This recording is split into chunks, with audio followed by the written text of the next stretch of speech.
नमस्कार, बुलेटिन में आपका स्वागत है। मैं हूं आपके साथ जीनत सिद्दीकी। अलीगढ़ मुस्लिम यूनिवर्सिटी के 100 साल पूरे होने पर शताब्दी समारोह का आयोजन किया जा रहा है। इस कार्यक्रम में प्रधानमंत्री मोदी कुछ देर में ऑनलाइन शामिल होंगे। 5 दशक बाद यानी कि पूरे 56 साल बाद ऐसा मौका आया है जबकि प्रधानमंत्री अलीगढ़ मुस्लिम यूनिवर्सिटी के किसी कार्यक्रम में शामिल हो रहा है। इससे पहले 1964 में प्रधानमंत्री रहते हुए लाल बहादुर शास्त्री एएमयू के वार्षिक समारोह में शामिल हुए थे। वो यूनिवर्सिटी जिसकी तालीम देश दुनिया में आप कहे कि हमेशा पसंद की गई, जो हमेशा चर्चा में रही।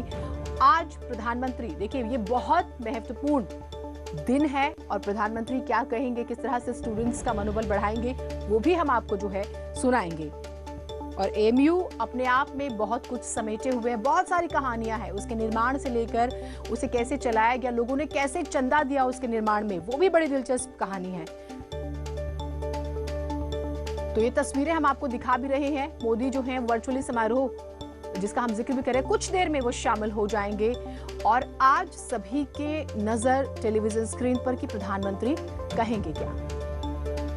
State for education Shri Sanjay Dhotre ji, secretary higher education mister Amit Khare, chancellor his holiness Syedna Mufaddal Saifuddin Sahab, distinguished guest AMU fraternity alumni and students, Assalamu alaikum, namaskar and good morning. It's a matter of great privilege and honor for me to welcome our esteemed Prime Minister Shri Narendra Modi for the centenary function of Aligarh Muslim University. Today is a historical day for two reasons. One, our university has completed 100 glorious years from its inception. Two, after a gap of 56 years, an incumbent Prime Minister of our country is taking part in the university celebrations. Thank you, sir, for accepting our invitation. Shri Narendra Modi is a visionary leader who has dedicated his entire life to the service of our country and who has provided India and all Indians a bold and lofty vision. His life's story, one of exemplary work ethics, dedication, rising by overcoming hardship and obstacles, is an inspiration to every Indian. Shri Narendra Modi has also played a pivotal role in elevating India's image globally. It is due to his vision and far-sightedness that India has taken a firm stand against expansionist policies in our neighborhood, and this has been appreciated much the world over. Under the astute leadership of Shri Modi, India has been able to strengthen its traditional and historical ties with the West Asian countries as well as other world powers. The welfare of the economically poor is always the foremost priority of Shri Narendra Modi, and we have witnessed this in various schemes launched during his tenure. By committing to Sabka Saath Sabka Vikas, the Prime Minister has voiced his concern for the economic and social upliftment of India's poorest. I take this opportunity to congratulate the Prime Minister and the Education Minister for the new education policy, which will transform the education system in India. The Education Minister has provided able leadership in the field of education in the time of COVID-19 pandemic. The entire AMU fraternity and I once again extend a hearty welcome to you, sir, and to all other esteemed guests, including our distinguished Education Minister. A centenary is a landmark achievement in the history of a university. On this historic event, thousands of alumni like me feel an overwhelming sense of pride and love for our founder, Sir Syed Ahmad Khan. A true patriot of the soil, the guiding principle of Sir Syed's life is described in one of his famous quotes: "The first requisite for the progress of a nation is the brotherhood and unity among all sections of the society," unquote. A champion of Hindu-Muslim unity, he practically demonstrated how to achieve communal harmony and brotherhood among people of all faiths. The doors of this great institution have since always been open to people of all religions, castes and creeds. AMU, a unique symbol of India's composite culture, is committed to the development of interfaith understanding among all the religions of the world. For this, we have established the Dara Shikoh Center for Interfaith Understanding and Dialogue. For centuries, despite many diversities, we are living as a people in unity and oneness. In unity and oneness. That is what makes our Bharat unique. This is the message from this ancient land, Bharat, to the entire world. Our alumni residing in India and abroad have a deep bonding and love for their alma mater and play a significant role in the development and profile of the university. The university has produced countless distinguished scholars in various fields who have made a mark in the country and abroad. Besides being a great seat of learning in traditional fields, AMU today is also at the forefront in imparting modern and scientific education. AMU has contributed immensely in the country's struggle for independence and nation building throughout its history. This institution has changed the lives and destinies of innumerable families, majority of who belong to the economically weaker sections of the society. Today, as per official figures, the Muslims are at the lowest rung of the educational and socio-economic ladder. It needs the support of the Government of India and various other agencies for its upliftment. AMU offers unstinted support in achieving this goal in accordance with Section 52C of the AMU Act. AMU is also at the forefront in the struggle to achieve women's empowerment through education. For this, in the centenary year, we have submitted a proposal for establishing an Institute of Professional Women's Studies to the government for consideration. Honorable Sir, we look forward to your consideration for this proposal and other projects submitted. Your good wishes and support will go a long way in achieving objectives and solving other problems and issues facing the community today. Your presence today has ignited positivity and hope among all of us. It has ignited positivity and hope among all of us. We wish the university and our country will attain new heights of glory and achievement under your able guidance and leadership. AMU, an institution of national importance, needs continued support to maintain its historical, spatial, and constitutional character for the good of the nation. I take the opportunity of inviting you to visit our beloved institution physically whenever it is possible. Our campus is one of the best in the world and it will be a pleasure to host you. आखिर में मैं ये कहना चाहता हूँ कि ये चमन सिर्फ डिग्री ही नहीं देता बल्कि मोहब्बत, तहजीब, भाईचारा और देशभक्ति भी देता है. Thank you. जय Hind.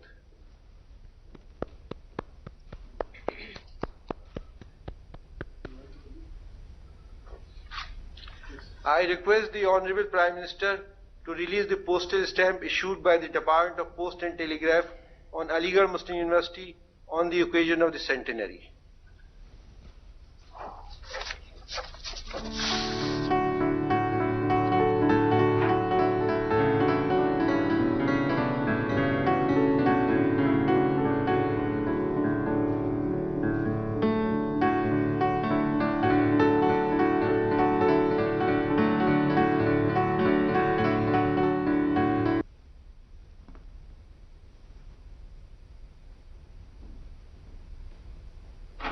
I request the Honorable Prime Minister, Shri Narendra Modi ji, to kindly deliver his address.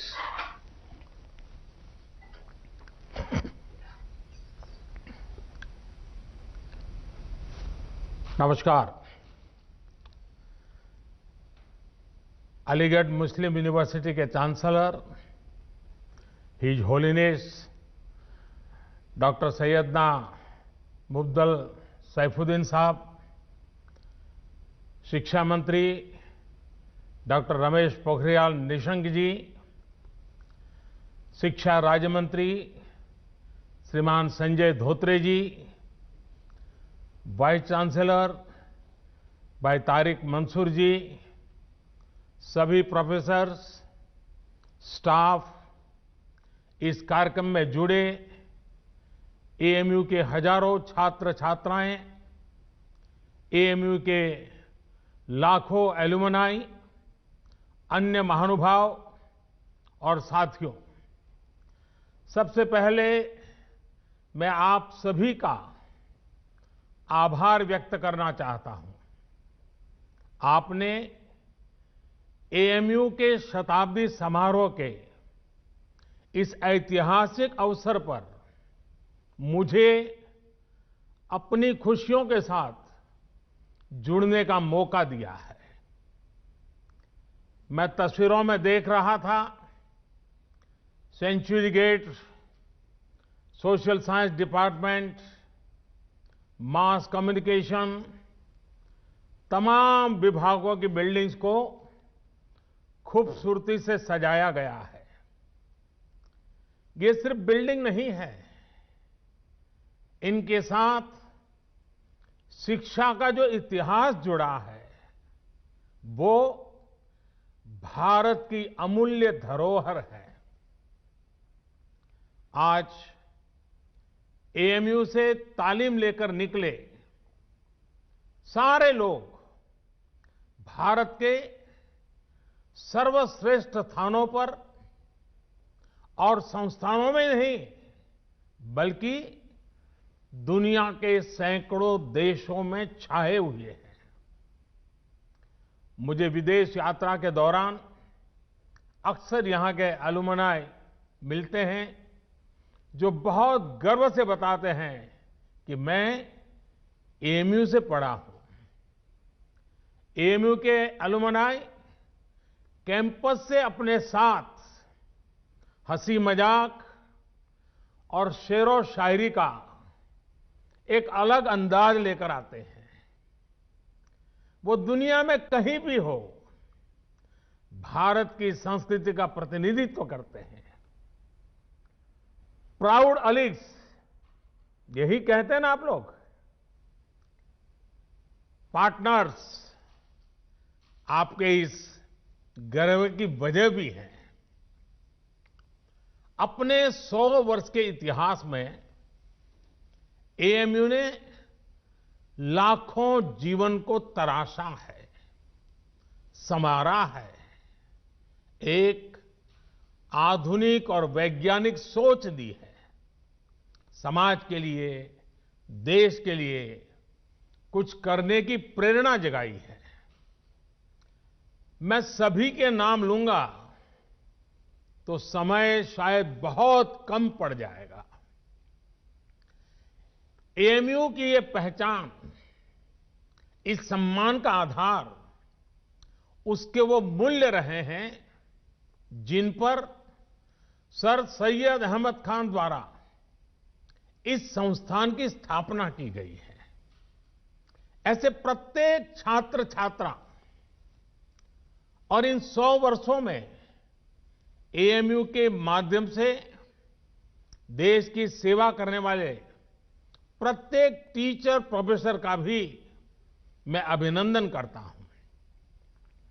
अभी कोरोना के इस संकट के दौरान भी एएमयू ने जिस तरह समाज की मदद की वो अभूतपूर्व है। हजारों लोगों का मुफ्त टेस्ट करवाना, आइसोलेशन वार्ड बनाना, प्लाज्मा बैंक बनाना और पीएम केयर फंड में एक बड़ी राशि का योगदान देना समाज के प्रति आपके दायित्वों को पूरा करने की गंभीरता को दिखाता है। अभी कुछ दिन पहले ही मुझे चांसलर डॉक्टर सैयदना साहब की चिट्ठी भी मिली है।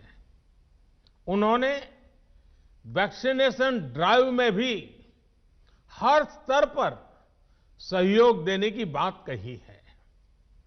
देश को सर्वोपरि रखते हुए ऐसे ही संगठित प्रयासों से आज भारत कोरोना जैसी वैश्विक महामारी का सफलता से मुकाबला कर रहा है।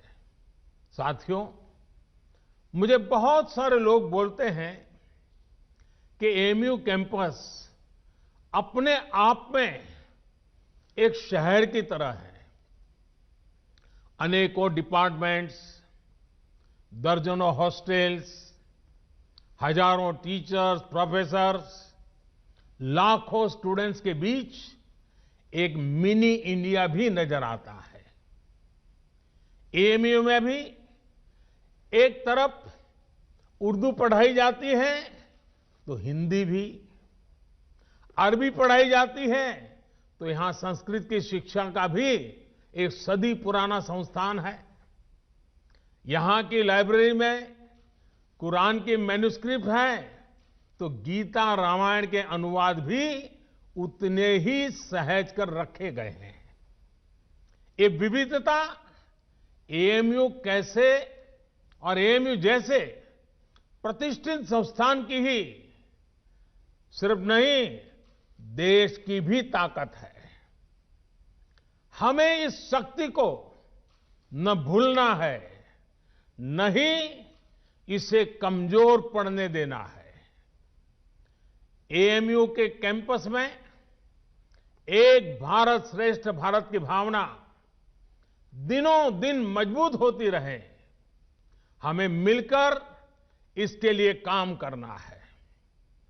साथियों, बीते 100 वर्षों में एएमयू ने दुनिया के कई देशों से भारत के संबंधों को सशक्त करने का भी काम किया है। उर्दू, अरबी और फारसी भाषा पर यहां जो रिसर्च होती है, इस्लामिक साहित्य पर जो रिसर्च होती है, वो समूचे इस्लामिक वर्ल्ड के साथ भारत के सांस्कृतिक रिश्तों को नई ऊर्जा देती है। मुझे बताया गया है कि अभी लगभग 1000 विदेशी स्टूडेंट्स हमारे यहां एएमयू में पढ़ाई कर रहे हैं। ऐसे में एएमयू की ये भी जिम्मेदारी है कि हमारे देश में जो अच्छा है, जो बेहतरीन है, जो देश की ताकत है, वो देखकर, वो सीखकर, उसकी यादें लेकर के ये छात्र अपने अपने देशों में जाएं। क्योंकि एएमयू में जो भी बातें वो सुनेंगे, देखेंगे, उसके आधार पर वो राष्ट्र के तौर पर भारत की आइडेंटिटी से जोड़ेंगे। इसलिए आपके संस्थान पर एक तरह से दोहरी जिम्मेदारी है, अपना रिस्पेक्ट बढ़ाने की और अपनी रिस्पॉन्सिबिलिटी बखूबी निभाने की। आपको एक तरफ अपनी यूनिवर्सिटी की सॉफ्ट पावर को और निखारना है और दूसरी तरफ नेशन बिल्डिंग के अपने दायित्व को निरंतर पूरा करना है। मुझे विश्वास है एएमयू से जुड़ा प्रत्येक व्यक्ति, प्रत्येक छात्र छात्रा अपने कर्तव्यों को ध्यान में रखते हुए ही आगे बढ़ेगा। मैं आपको सर सैयद द्वारा कही गई एक बात, उस बात की आज याद दिलाना चाहता हूं। उन्होंने कहा था, अपने देश की चिंता करने वाले का पहला और सबसे बड़ा कर्तव्य है कि वो सभी लोगों के कल्याण के लिए कार्य करे, भले ही लोगों की जाति, मत या मजहब कुछ भी हो। साथियों, अपनी इस बात को विस्तार देते हुए सर सैयद ने एक उदाहरण भी दिया था। उन्होंने कहा था, जिस प्रकार मानव जीवन और उसके अच्छे स्वास्थ्य के लिए शरीर के हर अंग का स्वस्थ रहना जरूरी है, वैसे ही देश की समृद्धि के लिए भी उसका हर स्तर पर विकास होना आवश्यक है। साथियों, आज देश भी उस मार्ग पर बढ़ रहा है जहां प्रत्येक नागरिक को बिना किसी भेदभाव देश में हो रहे विकास का लाभ मिले। देश आज उस मार्ग पर बढ़ रहा है जहां का प्रत्येक नागरिक संविधान से मिले अपने अधिकारों को लेकर निश्चिंत रहे, अपने भविष्य को लेकर के निश्चिंत रहे।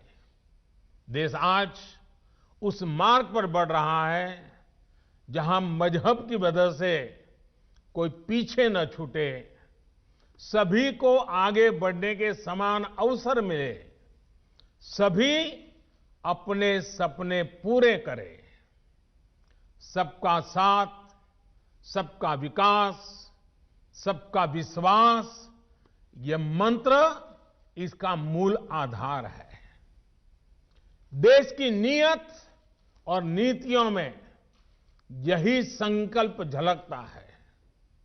आज देश गरीबों के लिए जो योजनाएं बना रहा है, जो बिना किसी मत मजहब के भेद के हर वर्ग तक पहुंच रही हैं, बिना किसी भेदभाव 40 करोड़ से ज्यादा गरीबों के बैंक खाते खुले, बिना किसी भेदभाव 2 करोड़ से ज्यादा गरीबों को पक्के घर दिए गए, बिना किसी भेदभाव 8 करोड़ से ज्यादा महिलाओं को गैस कनेक्शन मिला, बिना किसी भेदभाव कोरोना के इस समय में 80 करोड़ देशवासियों को मुफ्त अन्न सुनिश्चित किया गया, बिना किसी भेदभाव आयुष्मान योजना के तहत 50 करोड़ लोगों को 5 लाख रुपए तक का मुफ्त इलाज संभव हुआ। जो देश का है वो हर देशवासी का है और इसका लाभ हर देशवासी को मिलना ही चाहिए। हमारी सरकार इसी भावना के साथ काम कर रही है। साथियों, कुछ दिन पहले मेरी मुलाकात अलीगढ़ मुस्लिम यूनिवर्सिटी के ही एक एल्यूमनाई से हुई थी। वो एक इस्लामिक स्कॉलर भी है। उन्होंने एक बहुत इंटरेस्टिंग बात मुझे बताई जो मैं आपसे भी शेयर करना चाहता हूं। स्वच्छ भारत मिशन के तहत जब देश में 10 करोड़ से ज्यादा शौचालय बने तो इसका लाभ सभी को हुआ। ये शौचालय भी बिना भेदभाव ही बने थे, लेकिन एक उसका एस्पेक्ट ऐसा जिनकी उतनी चर्चा नहीं हुई है और न ही एकेडमिक वर्ल्ड का इस पर उतना ध्यान गया है। मैं चाहता हूं कि अलीगढ़ मुस्लिम यूनिवर्सिटी का भी हर स्टूडेंट इस पर गौर करे। मेरे साथियों, एक समय था जब हमारे देश में मुस्लिम बेटियों का ड्रॉप आउट रेट, शिक्षा में से ड्रॉप आउट रेट 70% से ज्यादा था, 70% से ज्यादा था। मुस्लिम समाज की प्रगति में बेटियों का इस तरह पढ़ाई बीच में छोड़ना हमेशा से बहुत बड़ी बाधा रहा है। लेकिन 70 साल से हमारे यहां स्थिति यही थी कि 70% से ज्यादा मुस्लिम बेटियां अपनी पढ़ाई पूरी नहीं कर पाती थी। इन्हीं स्थितियों में स्वच्छ भारत मिशन शुरू हुआ, गांव-गांव शौचालय बने, सरकार ने स्कूल जाने वाली गर्ल्स स्टूडेंट के लिए मिशन मोड पे अलग शौचालय बनवाए। आज देश के सामने क्या स्थिति है? पहले मुस्लिम बेटियों का जो स्कूल ड्रॉप आउट रेट 70% से ज्यादा था, वो अब घटकर करीब-करीब 30% रह गया है। पहले लाखों मुस्लिम बेटियां शौचालय की कमी की वजह से पढ़ाई छोड़ देती थी। अब हालात बदल रहे हैं। मुस्लिम बेटियों का ड्रॉप रेट कम से कम हो, इसके लिए केंद्र सरकार निरंतर प्रयास कर रही है। आपकी अलीगढ़ मुस्लिम यूनिवर्सिटी में भी स्कूल ड्रॉप आउट छात्र छात्राओं के लिए ब्रिज कोर्स चलाया जा रहा है। और अभी मुझे एक और बात बताई गई है जो बहुत अच्छी लगी है। एएमयू में अब फीमेल स्टूडेंट्स की संख्या बढ़कर 35% हो गई है। मैं आप सबको बधाई देना चाहूंगा। मुस्लिम बेटियों की शिक्षा पर, उनके सशक्तिकरण पर सरकार का बहुत ध्यान है। पिछले 6 साल में सरकार द्वारा करीब करीब 1 करोड़ मुस्लिम बेटियों को स्कॉलरशिप दी गई है। साथियों, जेंडर के आधार पर भेदभाव न हो, सबको बराबर अधिकार मिले, देश के विकास का लाभ सबको मिले, ये एएमयू की स्थापना की प्राथमिकताओं में था। आज भी एएमयू के पास ये गौरव है कि इसकी फाउंडर चांसलर की जिम्मेदारी बेगम सुल्तान ने संभाली थी। 100 साल पहले की परिस्थितियों में ये किया जाना कितना बड़ा काम था, इसका अंदाज लगाया जा सकता है। आधुनिक मुस्लिम समाज के निर्माण का जो प्रयास उस समय शुरू हुआ था, 3 तलाक जैसी कुप्रथा का अंत करके देश ने आज उसे आगे बढ़ाया है। साथियों, पहले ये कहा जाता था कि अगर एक महिला शिक्षित होती है तो पूरा परिवार शिक्षित हो जाता है। ये बात सही है, लेकिन परिवार की शिक्षा के आगे भी इसके गहरे मायने हैं। महिलाओं को शिक्षित इसलिए होना है ताकि वो अपने अधिकारों का सही इस्तेमाल कर सके, अपना भविष्य खुद तय कर सके। एजुकेशन अपने साथ लेकर के आती है एम्प्लॉयमेंट और एंटरप्रेन्योरशिप। एम्प्लॉयमेंट और एंटरप्रेन्योरशिप अपने साथ लेकर आते हैं इकोनॉमिक इंडिपेंडेंस। इकोनॉमिक इंडिपेंडेंस में होता है एम्पावरमेंट। एक एम्पावर्ड विमेन का हर स्तर पर, हर फैसले में उतना ही बराबर का योगदान होता है जितना किसी और का। फिर चाहे बात परिवार को डायरेक्शन देने की हो या फिर देश को डायरेक्शन देने की। आज जब मैं आपसे बात कर रहा हूं तो देश की अन्य शिक्षा संस्थाओं से भी कहूंगा कि ज्यादा से ज्यादा बेटियों को शिक्षा में जोड़े और उन्हें सिर्फ एजुकेशन ही नहीं बल्कि हायर एजुकेशन तक लेकर के जाएं। साथियों, एएमयू ने हायर एजुकेशन में अपने कंटेम्पररी करिकुलम में उससे बहुतों को आकर्षित किया है। आपकी यूनिवर्सिटी में इंटर डिसिप्लिनरी विषय पहले से पढ़ाए जाते हैं। अगर कोई छात्र साइंस में अच्छा है और उसे हिस्ट्री भी अच्छी लगती है तो ऐसी मजबूरी क्यों हो कि वो किसी एक को ही चुन सके। यही भावना नई राष्ट्रीय शिक्षा नीति में है, न्यू एजुकेशन पॉलिसी में है। इसमें 21वीं सदी में भारत के स्टूडेंट्स की जरूरतों, उसके इंटरेस्ट को सबसे ज्यादा ध्यान में रखा गया है। हमारे देश का युवा नेशन फर्स्ट के आह्वान के साथ देश को आगे बढ़ाने के लिए प्रतिबद्ध है। वो नए नए स्टार्टअप्स के जरिए देश की चुनौतियों का समाधान निकाल रहा है। रेशनल थिंकिंग और साइंटिफिक आउटलुक उनकी पहली प्रायोरिटी है। राष्ट्रीय शिक्षा नीति में भारत के युवाओं की इसी एस्पिरेशंस को प्राथमिकता दी गई है। हमारी कोशिश ये भी है कि भारत का एजुकेशन इकोसिस्टम दुनिया के आधुनिक शिक्षा व्यवस्थाओं में से एक बने। नई नेशनल एजुकेशन पॉलिसी में जो मल्टीपल एंट्री है, एग्जिट पॉइंट की व्यवस्था है, उससे स्टूडेंट्स को अपनी शिक्षा के बारे में फैसले लेने में आसानी हो गई। हर एग्जिट ऑप्शन के बाद उन्हें एप्रोप्रिएट सर्टिफिकेट भी दिया जाएगा।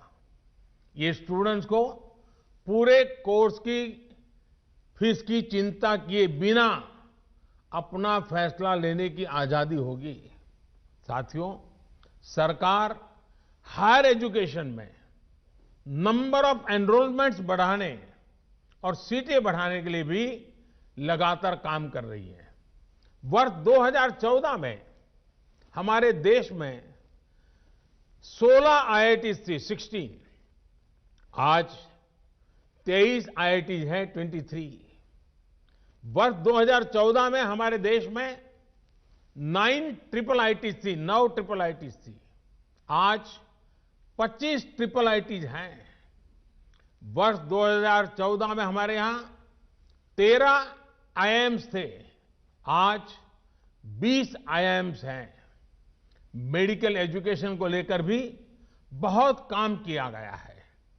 6 साल पहले तक देश में सिर्फ 7 एम्स थे, आज देश में 22 एम्स हैं। शिक्षा चाहे ऑनलाइन हो या ऑफलाइन, सभी तक पहुंचे, बराबरी से पहुंचे, सभी का जीवन बदले, हम इसी लक्ष्य के साथ काम कर रहे हैं। साथियों, एएमयू के 100 साल पूरे होने पर मेरी आप सभी युवा पार्टनर्स से कुछ और अपेक्षाएं भी हैं।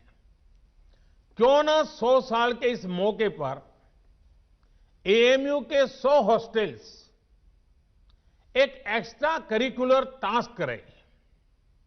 ये टास्क देश की आजादी के 75 साल पूरे होने से जुड़े हों। जैसे एएमयू के पास इतना बड़ा इनोवेटिव और रिसर्च ओरिएंटेड टैलेंट है, क्यों न हॉस्टल के छात्र ऐसे स्वतंत्रता संग्राम के सेनानियों पर रिसर्च करके उनके जीवन को देश के सामने लाए, जिनके बारे में अभी उतनी जानकारी नहीं है।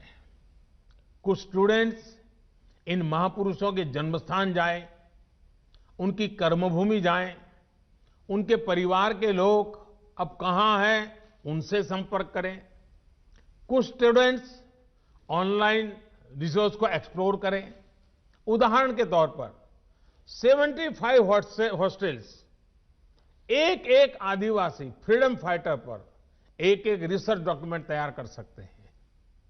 इसी तरह 25 हॉस्टल्स महिला फ्रीडम फाइटर्स पर रिसर्च कर सकते हैं, काम कर सकते हैं। एक और काम है जो देश के लिए एएमयू के छात्र छात्राएं कर सकते हैं। एएमयू के पास देश की इतनी बेशकीमती प्राचीन पांडुलिपियां हैं। ये सब हमारी सांस्कृतिक धरोहर है। मैं चाहूंगा कि आप टेक्नोलॉजी के माध्यम से इन्हें डिजिटल, इन्हें वर्चुअल अवतार में पूरी दुनिया के सामने लाएं। मैं एएमयू के विशाल एलुमनाई नेटवर्क को भी आह्वान करता हूं कि नए भारत के निर्माण में अपनी भागीदारी और बढ़ाएं। आत्मनिर्भर भारत अभियान को सफल बनाने के लिए, वोकल फॉर लोकल को सफल बनाने के लिए बहुत कुछ किया जाना बाकी है। इसे लेकर अगर मुझे एएमयू से सुझाव मिले, एएमयू एलुमनाई के सुझाव मिले, तो मुझे बहुत खुशी होगी। साथियों, आज पूरी दुनिया की नजरें भारत पर है। जिस सदी को भारत की सदी बताया जा रहा है, उस लक्ष्य की तरफ भारत कैसे आगे बढ़ता है, इसे लेकर पूरी दुनिया में क्यूरियोसिटी है। इसलिए आज हम सभी का एकमात्र और एकनिष्ठ लक्ष्य ये होना चाहिए कि भारत को आत्मनिर्भर कैसे बनाएं। हम कहां और किस परिवार में पैदा हुए, किस मत मजहब में बड़े हुए, इससे भी अहम यह है कि हर एक नागरिक की आकांक्षाएं और उसके प्रयास देश की आकांक्षाओं से कैसे जुड़े। जब इसको लेकर एक मजबूत नींव पड़ेगी, तो लक्ष्य तक पहुंचना और आसान हो जाएगा। साथियों, समाज में वैचारिक मतभेद होते हैं, ये स्वाभाविक भी है। लेकिन जब बात राष्ट्रीय लक्ष्यों के प्राप्ति की हो तो हर मतभेद किनारे रख देना चाहिए। जब आप सभी युवा साथी इस सोच के साथ आगे बढ़ेंगे तो ऐसी कोई मंजिल नहीं जो हम मिलकर के हासिल न कर सके। शिक्षा हो, आर्थिक विकास हो, बेहतर रहन सहन हो, अवसर हो, महिलाओं का हक हो, सुरक्षा हो, राष्ट्रवाद हो, ये जो चीजें हैं जो हर नागरिक के लिए जरूरी होती है, ये कुछ ऐसे मुद्दे हैं जिन पर हम अपनी राजनीतिक या वैचारिक मजबूरियों के नाम पर असहमत हो ही नहीं सकते। यहां अलीगढ़ मुस्लिम यूनिवर्सिटी में इन मुद्दों पर बात करना मेरे लिए इसलिए भी स्वाभाविक है क्योंकि यहां से स्वतंत्रता के अनेक सेनानी निकले हैं, इस मिट्टी से निकले हैं। इन स्वतंत्रता सेनानियों की भी अपनी पारिवारिक, सामाजिक, वैचारिक परवरिश थी, अपने अपने विचार थे। लेकिन जब गुलामी से मुक्ति की बात आई तो सारे विचार आजादी के एक लक्ष्य के साथ ही जुड़ गए। साथियों, हमारे पूर्वजों ने जो आजादी के लिए किया वही काम अब आपको, युवा पीढ़ी को नए भारत के निर्माण के लिए करना है। जैसे आजादी एक कॉमन ग्राउंड थी, वैसे ही नए भारत के लिए हमें एक कॉमन ग्राउंड पर काम करना है। नया भारत आत्मनिर्भर होगा, हर प्रकार से संपन्न होगा तो लाभ भी सभी 130 करोड़ से ज्यादा देशवासियों को होगा। ये विमर्श समाज के हर हिस्से तक पहुंचे, ये काम आप कर सकते हैं, युवा साथी कर सकते हैं। साथियों, हमें यह समझना होगा कि सियासत सोसाइटी का एक अहम हिस्सा है, लेकिन सोसाइटी में सियासत के अलावा भी दूसरे मसले हैं। सियासत और सत्ता की सोच से बहुत बड़ा, बहुत व्यापक किसी भी देश का समाज होता है। पॉलिटिक्स के ऊपर भी समाज को आगे बढ़ाने के लिए बहुत स्पेस होती है। उस स्पेस को भी एक्सप्लोर करते रहना बहुत जरूरी है। ये काम हमारे एएमयू जैसे कैंपस कर सकते हैं, आप सभी कर सकते हैं। साथियों, न्यू इंडिया के विजन की जब हम बात करते हैं तो उसके मूल में भी यही है कि राष्ट्र के, समाज के विकास को राजनीतिक चश्मे से न देखा जाए।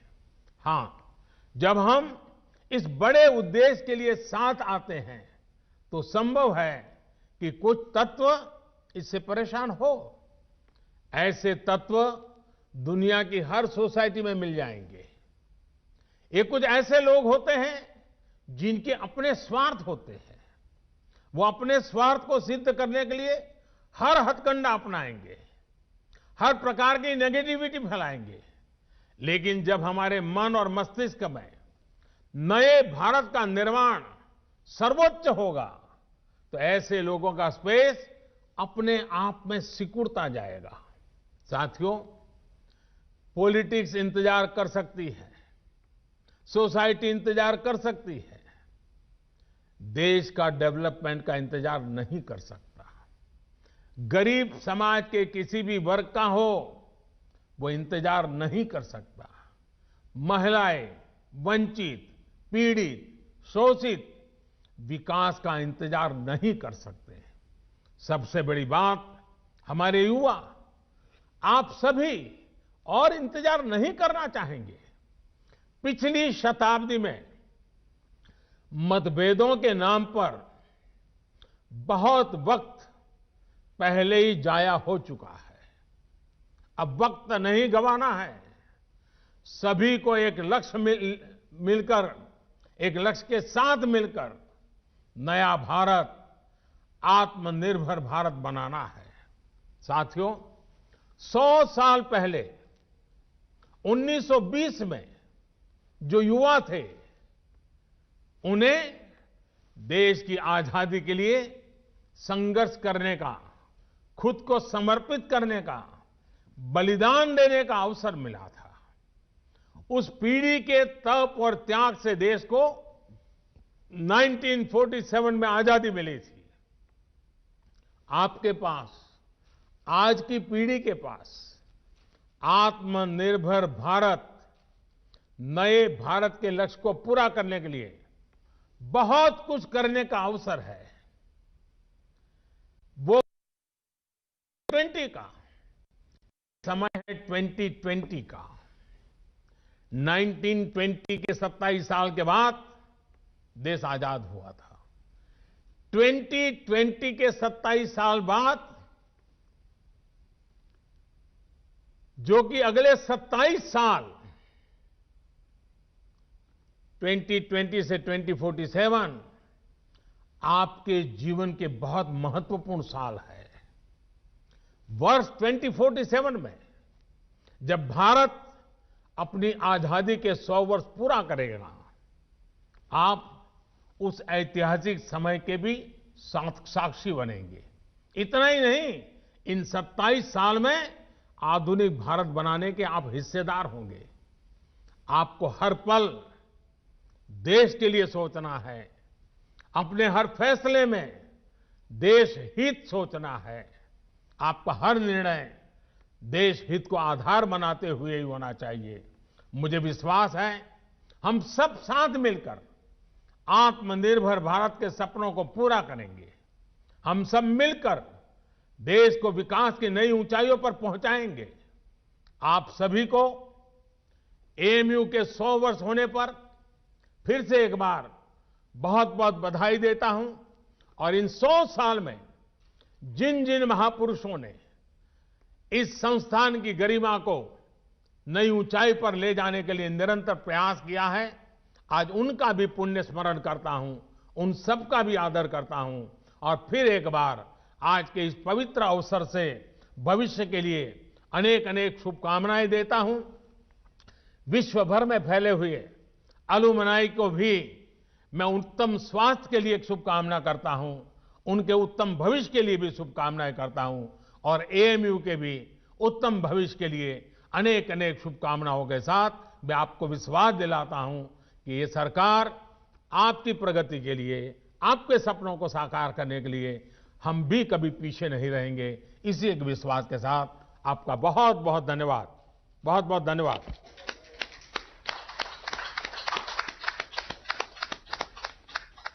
शताब्दी समारोह में प्रधानमंत्री बोलते हुए एक सबसे बड़ी